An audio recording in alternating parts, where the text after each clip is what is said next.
첫 번째 사연 기자님 준비하셨죠? 네, 그렇습니다.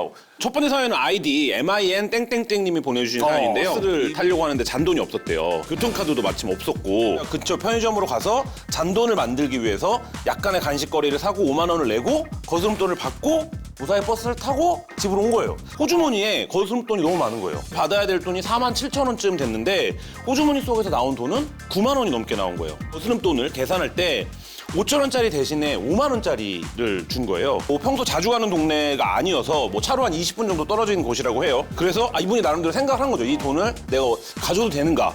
근데 다음날 친구들이랑 전날 있었던 이야기를 하는데 친구가 너 그거 거스름돈 돌려주지 않으면 사기죄에 해당한다. 네. 근데 정말로 거스름돈을 더 받으면 사기죄에 해당하는가. 이 부분에 대한 사연을 주셨습니다. 만약에 이 받는 당시에 알고 있었다고 하면은 이 부분에는 사기죄가 성립할 여지가 있습니다. 사람을 기망해서 재물의 교부를 받거나 아니면 재산상 이익을 취득했을 때 성립할 수 있는 그런 범죄예요. 이제 기망행위라는 것이 뭔가 적극적으로 사람을 속이고 거짓말을 하는 어떤 자기에 의한 기망행위뿐만 아니라 당연히 거래 관념상 또는 신의식상 고지해야 될 또는 거래에서 어떤 중요한 사실들을 고지하지 않아서 결과적으로는 아무것도 말하지 않음으로써 어떤 그 사람을 속이게 되는 그런 결과가 되는 이게 법률 용어로는 부작위에 의한 기망행위라고 하는데요. 이 사기죄는 부작위에 의한 기망행위를 통해서도 성립을 할 수 있거든요. 우연히 내가 그렇게 돈을 더 많이 받았다? 이거는 사기죄가 안 됩니다. 우리 법상 사기죄가 성립하려면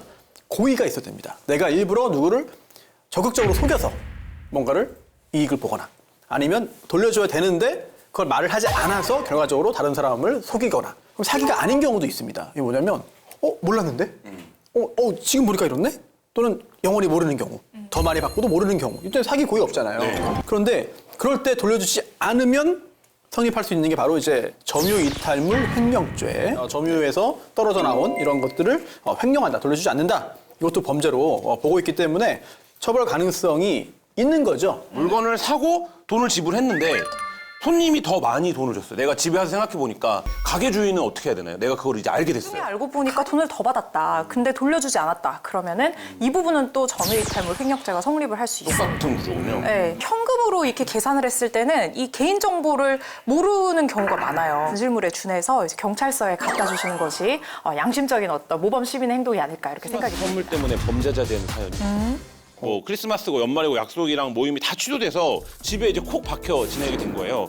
취미로 이제 디퓨저 향초 제작을 시작하셨다고 해요. 즐겁게 이제 다양한 향을 골라서 초와 디퓨저를 계속 만들면서 스트레스를 푼 거죠. 이제 어머니와 여동생이 그거 갖다 팔아도 되겠다 이렇게 이제 얘기를 한 거예요. 가까운 이제 지인들을 위해서 만들어서 이제 선물을 하기 시작한 거예요. 남자친구 부모님께 정성 가득한 선물을 하면 어떨까 싶어서 크리스마스 선물로 직접 만든 디퓨저와 향초를 선물하기로 했어요. 남자친구에게 직접 만든 거라면서 선물을 주고 부모님을 위한 것도 있으니까 좀 갖다 드려라. 크리스마스 선물로 이렇게 준 거예요. 선물을 뜯어보자마자 소리가 와 이거 설마 네가 만든 건 아니지? 대뜸 넌 뉴스도 안 보냐? 직접 만든 향초나 디퓨저는 친한 사람한테 선물하는 것도 불법이다. 이렇게 얘기를 하는 거예요. 소일거리로 판매까지 생각하고 있다. 이렇게 얘기를 했더니 그러면 깜빵 간다. 이렇게 남자친구가 얘기를 하는 거예요. 그래서 내가 이거를 주변에 주면 감옥 간다라고 얘기를 하는지 디퓨저나 향초를 만들어서 지인들에게 선물하는 게 불법이냐. 저도 남의 연애사에 이렇게 좀 관여하고 그렇게 좋아하지는 않지만 센스가 없어요, 남자친구가. 법률적인 얘기를 하기 전에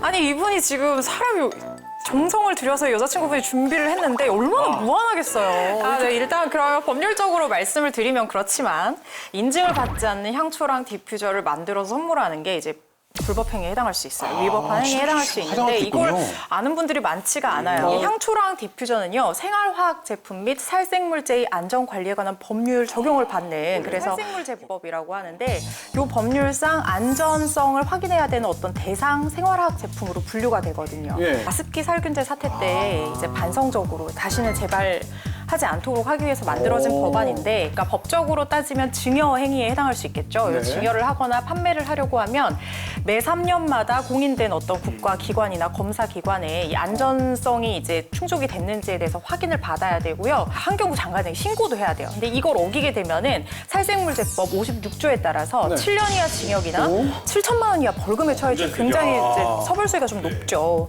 함부로 또 만들어서 이 개인이 그냥 이제 만들어서 선물하지 말고 그냥 자기만 쓰라는 얘기죠.